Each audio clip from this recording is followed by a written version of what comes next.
ले। और सुन, किसी को बताने की जरूरत नहीं कि कहाँ से माल मिला। नहीं नहीं साहब, नहीं बोले। चल निकल।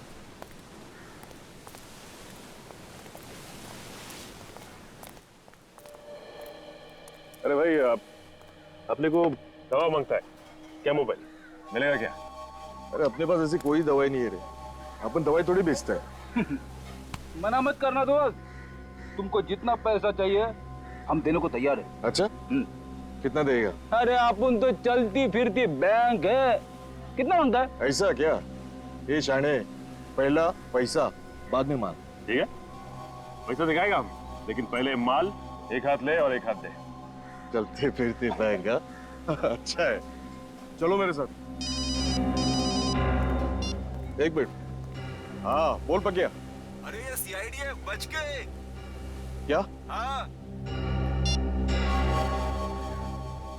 तुम लोग यहाँ पे रुको, मैं माल लेके आता। हाँ, इधर ही रुकने का। रुक।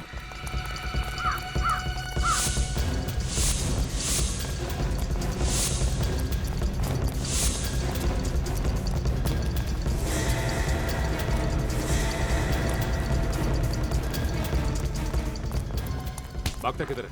सीआईडी से भागता है? मारना मत सब बताता है, सब बताता है, सब मारना। सर वो कैमोबिल दवाई मैंने खुद के नहीं बल्कि किसी और के कहने से R&D मेडिकल स्टोर से मंगवाई थी साहब। उस दुकान में फोन करके धमकी तू नहीं दी थी ना?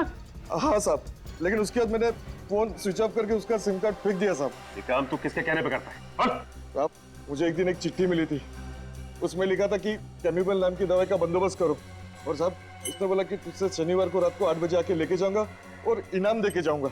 अच्छा, फिर वो दवाई लेने कौन आया था? साहब वो गाड़ी में आया, कांच खुली, माल लिया, पैसा दिया और चले गया साहब। तुमने गाड़ी तो देखी होगी ना, कौन सा मॉडल था? उसका नंबर कुछ तो याद होगा तुम्हें? गाड़ी का नंबर तो याद नहीं है, लेकिन साहब उसके हाथ में बड़ी सी घड़ी थी, इसका बहुत बड़ा डायल था साहब। कैसी थी वो घड़ी? बहुत झक्कास थी, माँ कसम ऐसा डिजाइन में कभी लाइफ में देखा नहीं साहब। उसके ऊपर बड़े अक्षर से क्यू लिखा हुआ था साहब। क्यों लिखो? उस घड़ी का रंग, उसका डिजाइन सब कुछ याद है तुम्हें? वो साहब सब कुछ याद है सर। चलो फिर क्यू अक्षर का स्केच बनवाओ, पता चल जाएगा कि घड़ी कौन सी कंपनी की है। पूर्वी, तो घड़ी बनाने वाली कंपनी का नाम पता चला जिसका नाम क्यू से शुरू होता है? Yes sir. सर बस 4 कंपनियों के नाम मिले। 4 कंपनी? अब जरा देखो उन 4 कंपनियों में से वो कंपनी कौन सी है जिसकी घड़ी उस गुनहगार ने पहनी थी।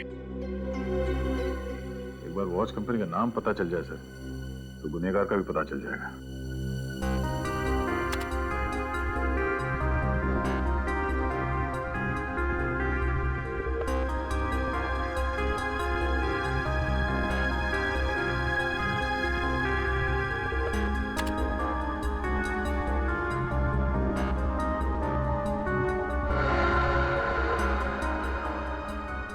सर तो ये डिजाइन बिल्कुल इस डिजाइन जैसा है।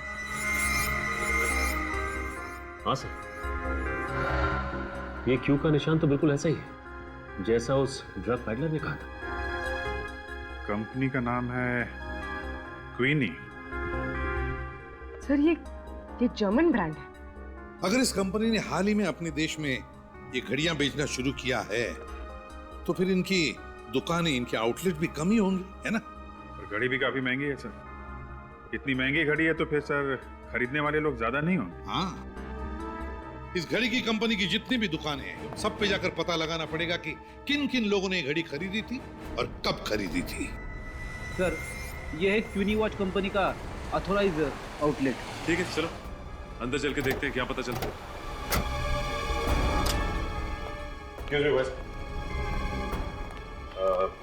हमें आपके कंपनी की घड़ी के बारे में जानकारी चाहिए। कौन सी घड़ी? इस घड़ी को ध्यान से देखिए, ये आपकी कंपनी की घड़ी है ना? ये हमारी लिमिटेड एडिशन घड़ी के डिजाइन है। अब बात क्या है सर? दरअसल हम लोग सीआईडी मुंबई से हैं और एक केस के सिलसिले में पूछताछ करना चाहते हैं। मैं आपकी क्या मदद कर सकता हूँ? अब हमें ये बता सकते हैं कि ये घड़ी आपसे किसने खरीदी है? मैं अभी आपको बताता हूँ।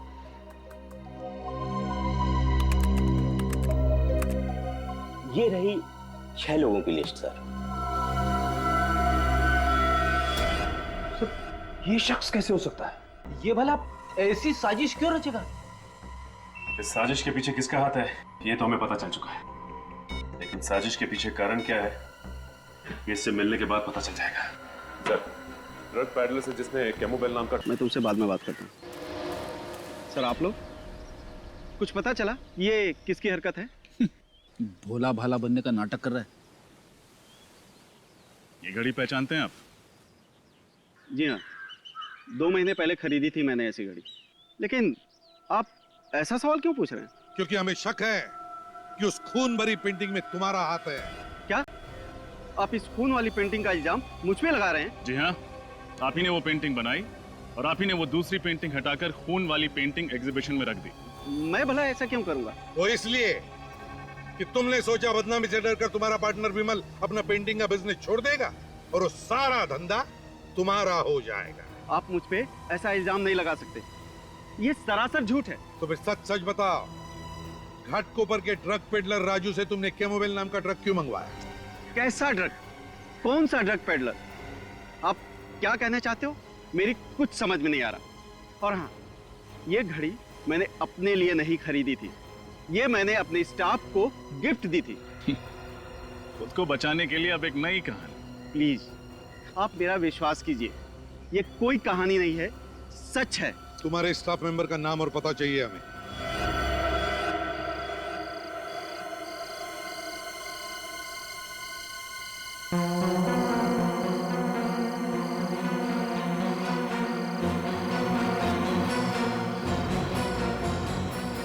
रचन, सुमित ने इसी फार्म हाउस के बारे में कहा था ना? हाँ सर, सुमित ने यही फार्म हाउस बताया था सर। शख्स के पास हथियार भी हो सकता है, वो थोड़ी देर यहीं से नजर रखता है।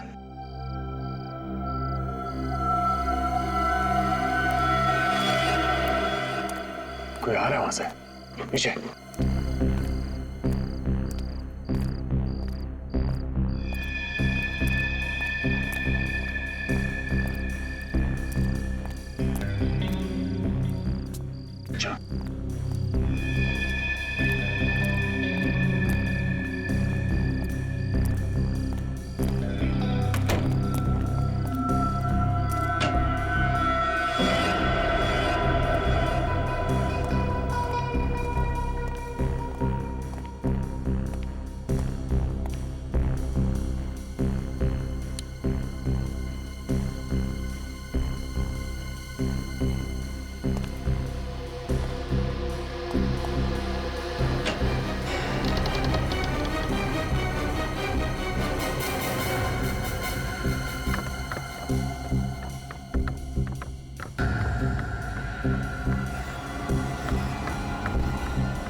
वो खून का पेंटिंग यहां पे बनाता है।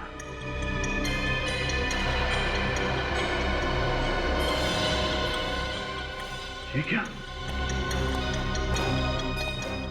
सुमित की पत्नी और बेटा? दूसरा बेटा कहाँ है? जरा हाथ खोलो।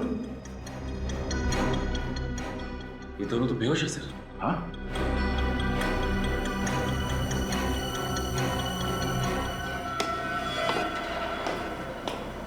कोई आ रहा है। चलो, चलो।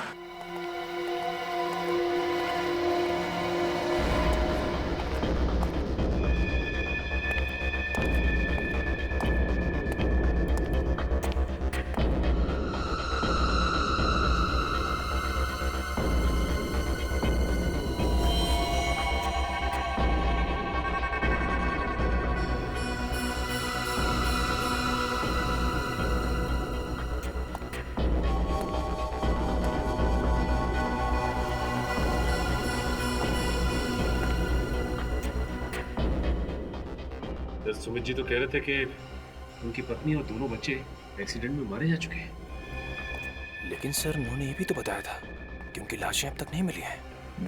मतलब एक्सीडेंट हुआ ही नहीं था। इस पेंटर ने इन्हें यहाँ पे बंदी बना के रखा है। तो इसका मतलब इस पेंटर ने इन दोनों के शरीर से खून निकाल कर उसी से वो पेंटिंग बनाई थी।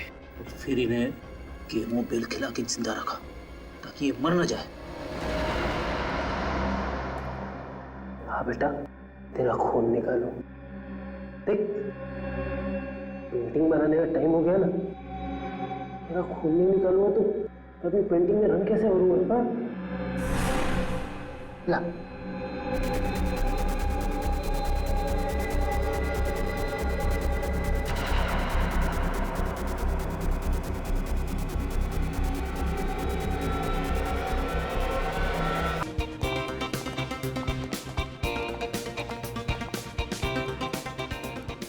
Hello, welcome mister Chandra. Welcome ma'am. आप लोग अगर इस एग्जीबिशन में नहीं आते तो मुझे बिल्कुल अच्छा नहीं लगता। भला क्यों नहीं आते मिस्टर विमल? इनफैक्ट हर साल हमें आपके पेंटिंग एग्जीबिशन का इंतजार रहता है। Thank you so much. Please चलो। सुमित, बहुत लोग आए हैं। मुझे तो लगता है कि इस साल भी हमें वैसा ही रिस्पॉन्स मिलेगा जैसा पिछले साल मिला। वाह नीलेश, कितनी खूबसूरत खूबसूरत पेंटिंग है। आज मैं इनमें से एक पेंटिंग जरूर खरीदूंगी। हाँ, क्यों नहीं। वाह क्या हो गया, रोक क्यों गई? नीलेश, ये कितनी खूबसूरत पेंटिंग है, देखो इसे। अदिति, ये पेंटिंग तो मुझे कुछ समझ में नहीं आई, फ्रैंकली स्पीकिंग। वही तो मुझे पसंद है। This is too good. Nilesh, ये पेंटिंग मुझे जरूर चाहिए। इसको बुक कर दो, इससे पहले कोई और ले ले। ओके बाबा, ओके। आओ सुमित और विमल से बात करते इस बारे में। आओ।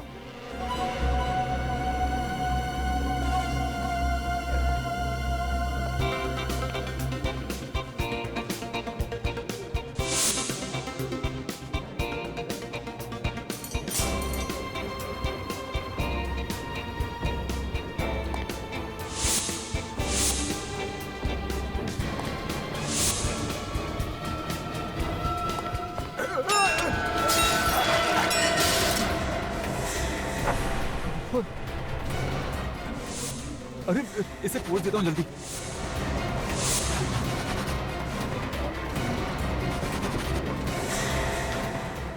ये तो ऑयल पेंट नहीं है। ऑयल पेंट होता तो निकलता नहीं। ओह माय गॉड, तुमने ये पेंटिंग खराब कर दी। ये कौन है? एक्चुअली मेरा पैर फिसल गया था और इसी वजह से मेरी कोल्ड ड्रिंक इस पेंटिंग पर गिर गई थी। लेकिन देखिए आप, यहाँ पर खून है। एक तो तुमने पेंटिंग खराब कर दी, ऊपर से बकवास कर रहे हो। अरे मैं सच कह रहा हूँ, विश्वास कीजिए आप मेरा। ऐसा कीजिए, आप खुद देख लीजिए। यहाँ देखिए, ये यहाँ पर।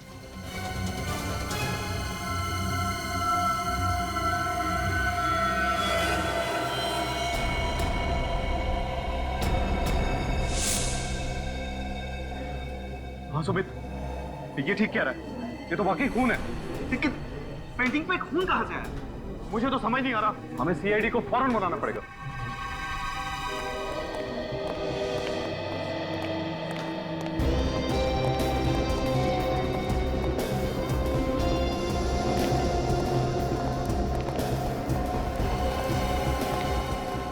सुमित जी सर, मैंने ही आपको फोन किया था। सर, यही वो पेंटिंग जिस पर हमें खून मिला।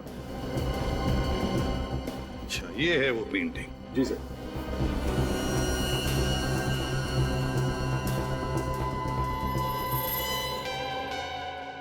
ये क्या है? पेंटिंग तो गीली है। सर, इस पे कोल्ड ड्रिंक गिर गई थी, इसलिए गीली हो गई। Cold drink? कैसे हुआ ये सब? सबसे पहले किसको पता चला कि पेंटिंग पर खून है? सर, मैंने देखा था। एक्चुअली मेरे हाथ से ही कोल्ड ड्रिंक पेंटिंग पर गिर गई थी। मैं हड़बड़ाहट में इसे साफ करने गया तो पता चला कि ऑयल पेंट नहीं, खून है। सुमित, ये पेंटिंग का एग्जीबिशन तुमने ही ऑर्गेनाइज किया है? सर, हम दोनों ने। ये विमल है, मेरे बिजनेस पार्टनर। हर साल हम लोग ये एग्जीबिशन ऑर्गेनाइज करते हैं।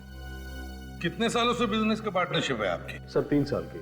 3 साल की बिजनेस पार्टनरशिप है। अच्छा, सब बाकी सारी पेंटिंग्स पर पेंटर का नाम और उस पेंटिंग का दाम भी लिखा है, पर इस पेंटिंग पर ऐसा कुछ भी नहीं लिखा। पेंटिंग्स को एग्जीबिशन में डिस्प्ले करने से पहले आपने अच्छी तरह से जांच नहीं की? क्यों जांच नहीं की? क्यों नहीं की जांच? जब इतने बड़े एग्जीबिशन में सेलिब्रिटीज आने वाले थे, वीआईपी आने वाले थे, हैं? इतनी लापरवाही? सर, हमने खुद एक एक पेंटिंग चेक की थी। यहाँ पे जितनी भी पेंटिंग्स लगी हैं, उन आर्टिस्ट की लिस्ट है हमारे पास। हाँ सर, हमने 40 पेंटिंग्स मंगवाई थी और सारी पेंटिंग्स अच्छे से जांच परख करने के बाद ही मेरे स्टाफ ने गोडाउन में रखी थी। हाँ, लेकिन ये वाली जो पेंटिंग है, ये उसमें नहीं थी सर। रजत, जरूर पेंटिंग की अदला बदली हुई है, अदला बदली जरूर हुई है। सर, हो सकता है इनके चेक करने के बाद जब इन्होंने गोडाउन भिजवाया पेंटिंग्स को, तो गोडाउन में किसी ने पेंटिंग बदल दी। हो सकता है। गोडाउन चेक करो, देखो अगर 40 पेंटिंग्स यहां पर है तो 41वां पेंटिंग गोडाउन में ही होना चाहिए। शायद उसी पेंटिंग के जगह पर ये खून वाली पेंटिंग लगाई है। पूर्वी, तुम भी जाओ। सर, वैसे तो मैं आर्ट के बारे में ज्यादा कुछ नहीं जानता, मगर ये पेंटिंग देख के तो कुछ भी समझ में नहीं आ रहा है। ये पेंटिंग है? हाँ फ्रेडी, ये पेंटिंग ही है। इस पेंटिंग को गौर से देखो। ये पेंटिंग बनाने में आर्टिस्ट ने अलग अलग तरीके इस्तेमाल किए हैं, अलग अलग तरीके से पेंट किया है। ये देखो, यहां लगता है कि पेंट छिड़का है, तो यहां देखो, यहां लगता है कि पेंट ऐसे फेंका है। ब्रश के स्ट्रोक्स भी हैं। इसे देखकर लगता है कि आर्टिस्ट का दिमाग अस्थिर था, अनस्टेबल। ये देखो, ये बच्चे का चेहरा, रोता हुआ बच्चा। इसका एक ही मतलब निकलता है फ्रेडी, जरूर इस आर्टिस्ट के बचपन में कोई बुरा हादसा हुआ होगा, जिसकी वजह से उसने खून से पेंटिंग बनाई, खून से। तुम्हारे यहाँ के पेंटिंग्स और पेंटर्स सबकी लिस्ट चाहिए हमें। Okay sir. हाँ, हमने पूरा गोडाउन चेक किया। हाँ, कोई पेंटिंग नहीं मिली। कोई पेंटिंग नहीं मिली? मतलब हमारा शक सही निकला, असली पेंटिंग गायब है। आपके और आपके स्टाफ के अलावा और किसी ने हाथ लगाया था इस पेंटिंग को? सर, हम किसी को भी हाथ नहीं लगाने देते। किसी को भी नहीं? जी नहीं। मेहमानों को भी नहीं? जी नहीं। काम करो, विमल और सुमित और उनके पूरे स्टाफ मेंबर्स, सबके उंगलियों के निशान ले लो। उंगलियों के निशान? वो किस लिए सर? फ्रेडी, जिसने भी ये पेंटिंग यहां पर लगाई होगी, उसकी उंगलियों के निशान तो आए ही होंगे इस पर, है ना? तो बस वो उंगलियों के निशान बाकी सारे लोगों की उंगलियों के निशान के साथ मैच करके देखेंगे, पता चल जाएगा। इसे फोरेंसिक लैब भेज दो। हाँ, चलो, और जैसे ही कुछ पता चले हम आपको बता देंगे।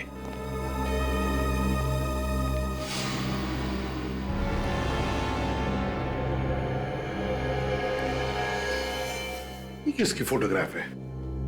सर, ये मेरा परिवार है। ये मेरी पत्नी और बच्चे हैं। पंचगंदी में एक एक्सीडेंट हुआ था, कार खाई में गिर गई और सब मारे गए। I am sorry.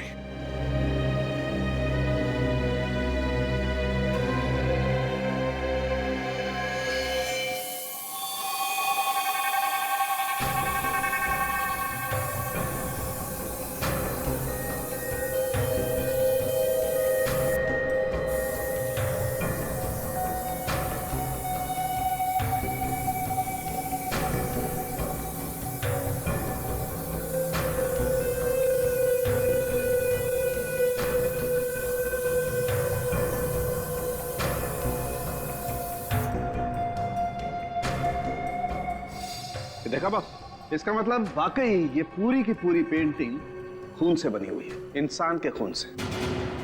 क्या? इंसान के खून से?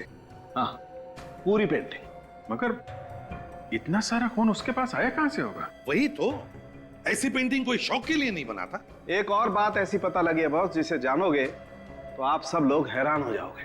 लेकिन क्या? ये जो पूरी पेंटिंग है, हाँ, ये जिस खून से बनी है वो किसी एक इंसान का खून नहीं। क्या? एक इंसान का नहीं? हाँ, हमने टेस्ट किया था, पता चला कि कम से कम 3 लोगों का खून मिला हुआ है इस पेंटिंग में। 3 लोगों का खून? हाँ बॉस, 3 अलग अलग ब्लड ग्रुप का खून है इस पेंटिंग में। My God. एक और बात यार साउंड के, तू सारी बातें एक साथ क्यों नहीं बताता? बताता। जो खून इस पेंटिंग में मिला है, उन तीनों खून में ड्रग थी। तीनों के ब्लड सैंपल में ड्रग मिला? कौन सा ड्रग साउंड के? एक कंपाउंड है जिसे कैमोबेल कहते हैं। कैमोबेल? अब ये कैमोबेल क्या चीज है? ये कैमोबेल अगर दिन में 2 बार लिया जाए तो 24 घंटे तक भूख नहीं लगती। और इस कैमोबेल का इस्तेमाल किस लिए किया जाता है? जिन लोगों को कम से कम समय में अपना ज्यादा से ज्यादा वजन घटाना होता है, वो लोग इस दवाई को लेते हैं। लेकिन ये दवाई आसानी से नहीं मिलती है।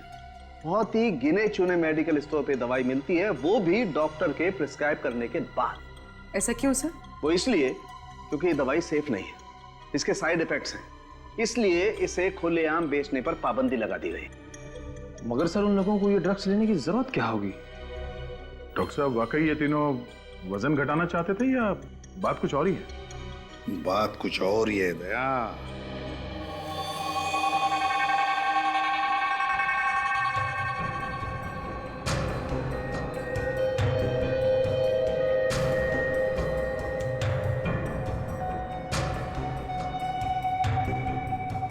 खून भरी पेंटिंग, समझ में नहीं आता क्या चल रहा था उस पेंटर के दिमाग में।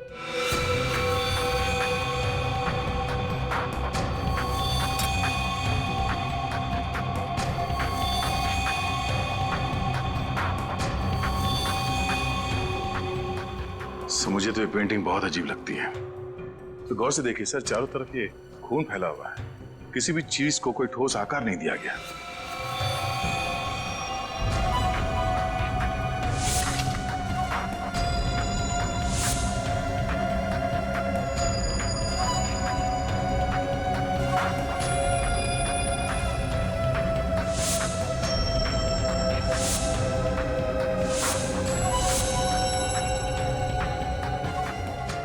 ये काम तो किसी नौसिखिया का ही लगता है।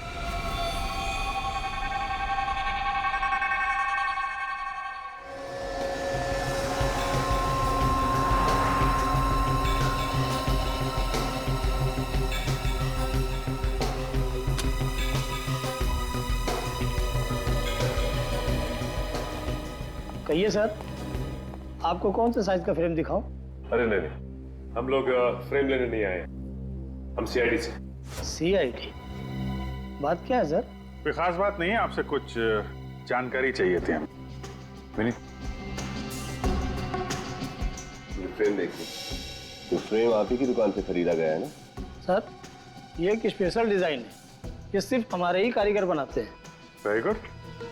अब ये बताइए कि ये फ्रेम किसने और कब खरीदा था? एक आदमी था साहब, करीब 7 दिन पहले वो आया था, काफी जल्दी में भी था साहब। अच्छा, आप जानते हैं उसे? नहीं साहब, मैं पहचानता नहीं हूँ, वो पहली बार हमारी शॉप में आया था, कोई हमारा रेगुलर कस्टमर नहीं था। तो फिर नाम याद है आपको उसका?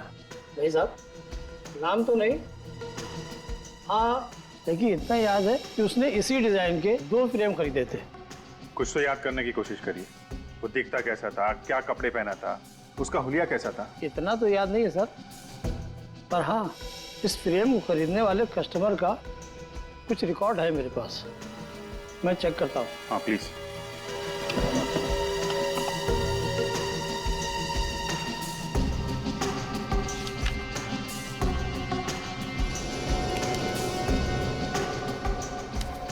ये मिल गया सर, ये उस फ्रेम के बिल की कॉपी है। रितेश, सिर्फ नाम लिखा, एड्रेस क्यों नहीं लिखा? साहब, उसने कहा था कि फ्रेम तैयार हो जाने पर मैं उसको फोन कर दूं, वो खुद आकर यहाँ से फ्रेम ले जाएगा। तो फिर आपने उसका नंबर तो लिखा होगा ना कहीं पे? जी हाँ साहब, उसी बिल के पीछे है ना। अच्छा, ये उसी का नंबर है? ये उसी का। Thank you. अब पता चल जाएगा ये रितेश है कौन, जो खून से पेंटिंग बना रहा है।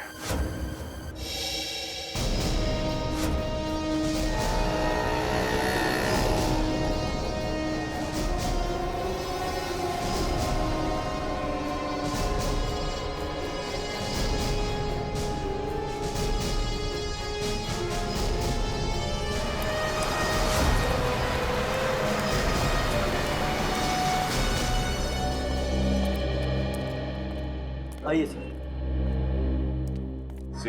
सीआईडी? बोलो साहब, क्या चाहिए आपको? क्या मोबाइल? कैमोबेल?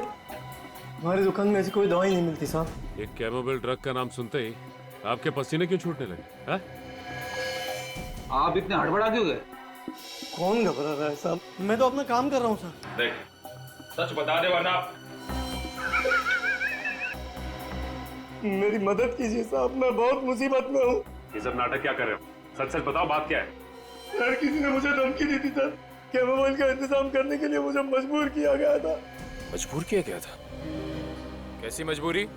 उसने मुझे कहा था कि अगर मैं 2 दिन में कैमोबेल का इंतजाम नहीं करूंगा तो वो मेरे पूरे परिवार को मार देगा साहब। मैं बहुत डर गया था साहब, मैं बहुत डर गया था। अच्छा, ये इस आदमी का हुलिया तो याद है ना तुम्हें? हाँ?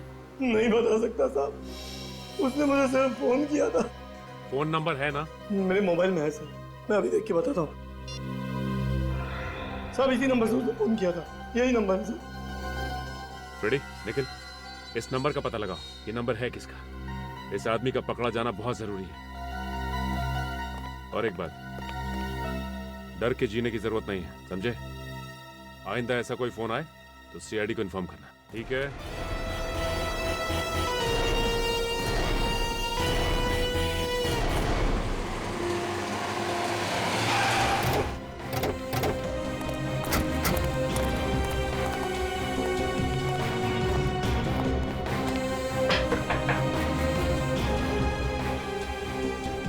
सर लगता है कि अंदर कोई नहीं है।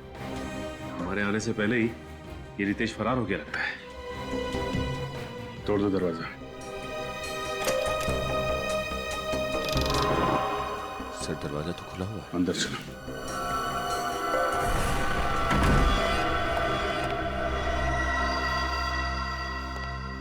घर का तो सारा सामान बिखरा पड़ा है सर। हाँ,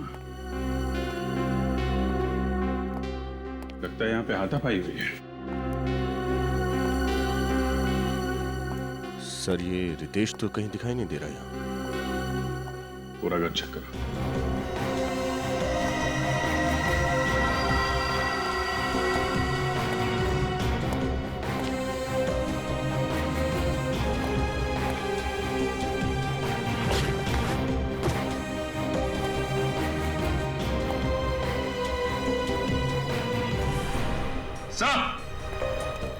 हाँ सर। सर ये देखिए, ये सारी की सारी पेंटिंग इस बिस्तर के नीचे छुपाई हुई थी। और सर ये पेंटिंग भी उसी पेंटिंग की तरह है, ये एग्जीबिशन में मिली थी हमें, लाल रंग की।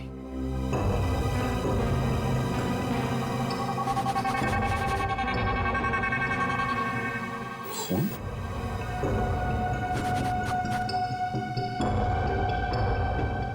सारी पेंटिंग भी खून से बनाई गई।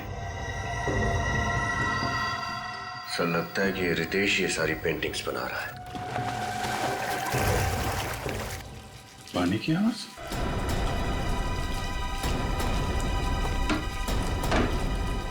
माय गॉड,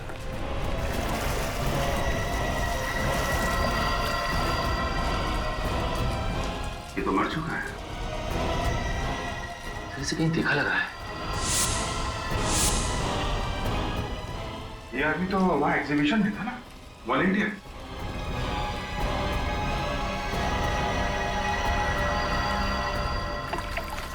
ये देखिए, ये इसके हाथ पे ये हल्का हल्का सा निशान। सर हम तो सोच रहे थे कि सब कुछ इस रितेश ने किया है, लेकिन इसे भी किसी ने मार दिया।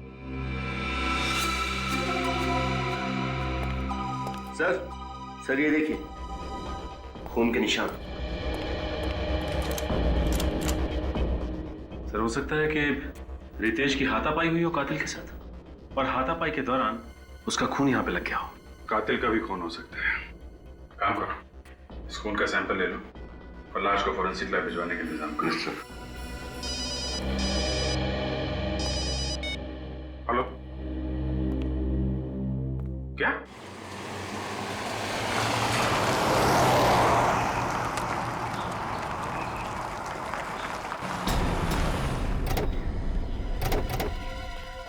साहब मैंने आप लोगों को फोन किया था, साहब मैंने वो लाश देखी, बहुत भयानक लग रही है लाश। लाश कहाँ? वहाँ है साहब, वो देखो। ठीक है, आप यहीं रुकिए।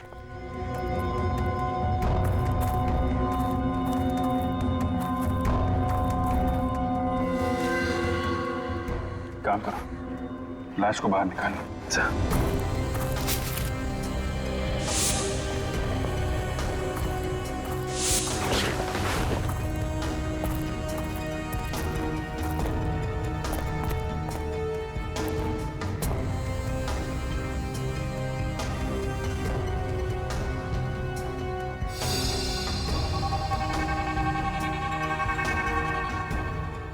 सर सच में ये लाश तो बहुत बुरी कंडीशन है।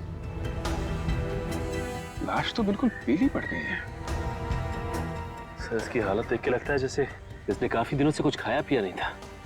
शरीर पूरी तरह से सिकुड़ चुका है। और सर लगता है इस लाश का चेहरा जानबूझकर बिगाड़ा गया है।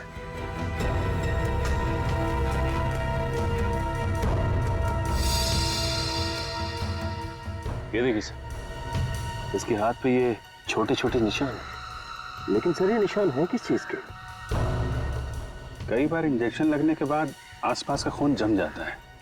निशान तो इंजेक्शन के ही लगते हैं, मगर इतने सारे निशान। मगर सर ऐसे ही निशान रितेश की लाश पे भी थे। लगता है खूनी इंजेक्शन लगा लगा के खून कर रहा है। खैर इसका जवाब तो डॉक्टर साळुंखे ही देंगे।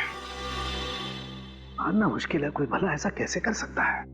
हाँ सर, दोनों लाशें बहुत ही बुरी हालत में हैं। यार साळुंखे, तुम दोनों डिस्कस करोगे, हमें भी कुछ बताओगे? बॉस, इन दोनों के शरीर में जरा सा भी खून नहीं है।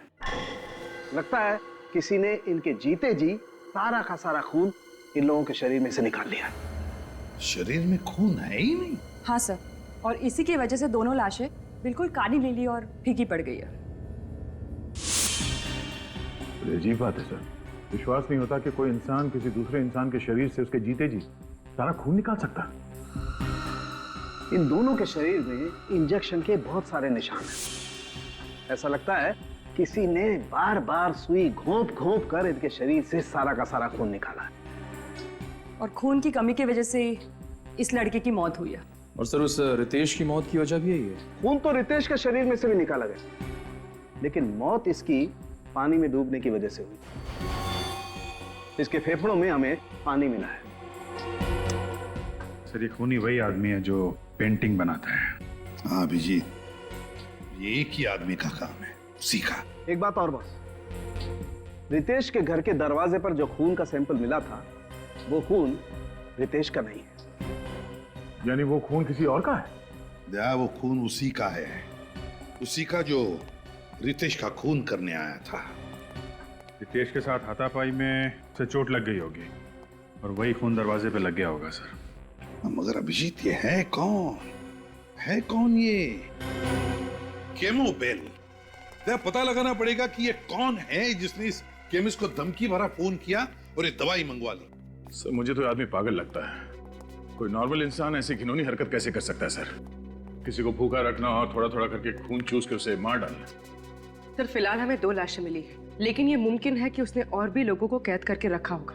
हाँ रखा ही होगा, वरना अपनी पेंटिंग बनाने के लिए पेंट यानी कि इंसानों का खून कहां से लाएगा वो? जिसने भी उस केमिस्ट को फोन किया है ना, वही हमें उस खूनी तक पहुंचाएगा, वही आदमी। सर हाँ सचिन, पता चल गया उस फोन करने वाले का? हाँ सर, जिस आदमी ने R&D मेडिकल स्टोर में फोन करके उस दुकानदार से बात की थी उसका नाम रोहन है सर। रोहन? और पता? सर उसका पता भी चल गया है, लेकिन उसके पते पे जाकर पता चला कि उसके नाम की तरह उसका पता भी नकली है सर।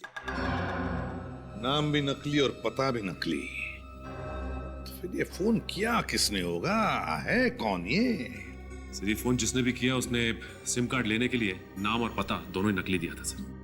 सर उसने उस दवाई की दुकान पे फोन किया और फोन ट्रेस ना हो इसलिए सिम निकाल के फेंक दिया। कोई बात नहीं, उसने जिस वक्त उस दवाई की दुकान में फोन किया था हम पता लगा सकते हैं कि उस वक्त वो कहां पर था उसके उस फोन से। वो भी पता चल गया है सर। फिर ये फोन चोर बाजार से किया गया है, घाट कोपर के चोर बाजार से। चोर बाजार? फिर इस इलाके में तो नशीली चीजें बेची जाती है, ड्रग पेडलर्स के अड्डे बने हुए वहां पे। तो फिर दया, ये फोन जरूर किसी ड्रग पेडलर ने ही किया है।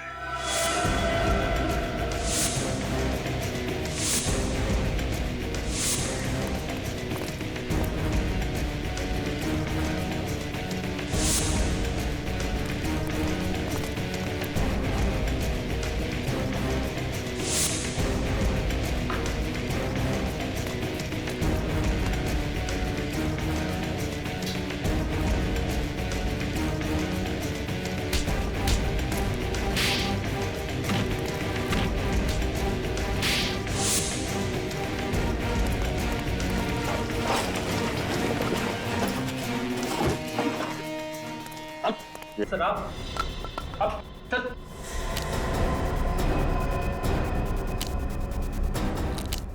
सर मैं आपको सब कुछ सच सच बता दो सर। सर सब कुछ मैंने किया सर। सर सब कुछ मैंने किया सर। मैंने मारा है सर। सर मैं बता दो सर आप। रेडी निकल, जल्दी से खोलो इन्हें, हॉस्पिटल लेके जाओ।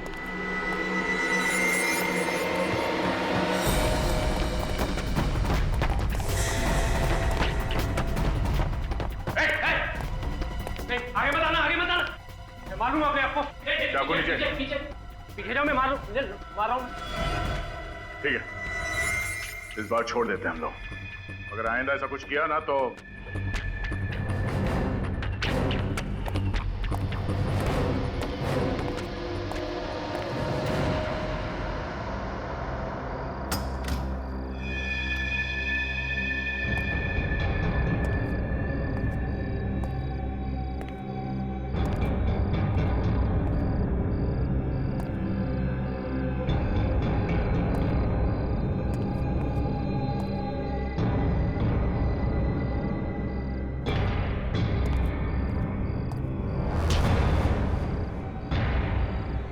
हलवा है, हाँ?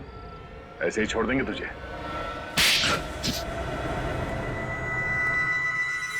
सजा देनी है दे दो, अपने किए पे कोई अफसोस नहीं। मैं तो बहुत खुश हूँ। तुम खुश हो? सुमित जी की बीवी और 2 बच्चों का खून निकालकर उन्हें अधमरी हालत में रखा और बोलते हो खुश हो तुम? सुमित ने मेरे और मेरी परिवार के साथ जो जुल्म किया उसका क्या? क्या किया सुमित ने तुम्हारे परिवार के साथ? उसने मेरे पूरे परिवार को बर्बाद कर दिया, मार डाला उसने सबको,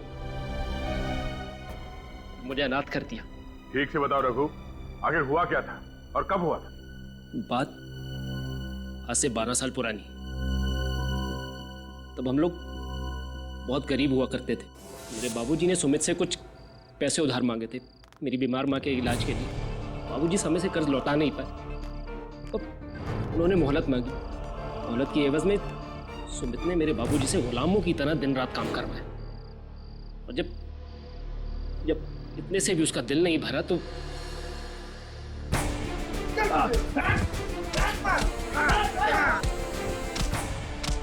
अरे मत मारो, अरे बचाओ, अरे बचाओ,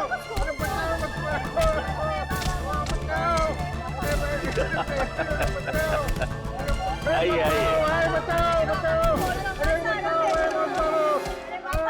अरे मत मारो, बचाओ।